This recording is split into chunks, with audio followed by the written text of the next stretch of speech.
আসসালামু আলাইকুম রহমতুল্লাহ। আনন্দের সংবাদ, 2 দিন আগে আমাদের সাবেক শিক্ষামন্ত্রী দীপু মনি কি হয়েছেন, গ্রেপ্তার হয়েছেন। আলহামদুলিল্লাহ। এই মহিলাটা এমন একটা অবস্থা করছে, শিক্ষা ব্যবস্থার একেবারে তছনছ করে দিয়েছে, শিক্ষা ব্যবস্থাকে একেবারে ধ্বংস করে দিয়েছে। শিক্ষা বলতে আর কিছুই নেই। সে কি করতো জানেন? যারা ভিসি হবে, ভিসি বিশ্ববিদ্যালয়ের, ওদের কাছ থেকে 2 কোটি টাকা করে টাকা নিতেন আর তাদেরকে ভিসি বানিয়ে, মানে অযোগ্য লোককে দায়িত্ব দিয়ে দিয়েছিলেন।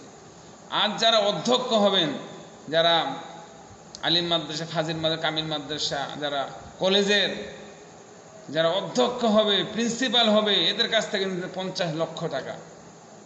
এটা তিনি কোথায় বলছেন? এটা তিনি বলছেন যখন তাকে রিমান্ডে নেওয়া হয়।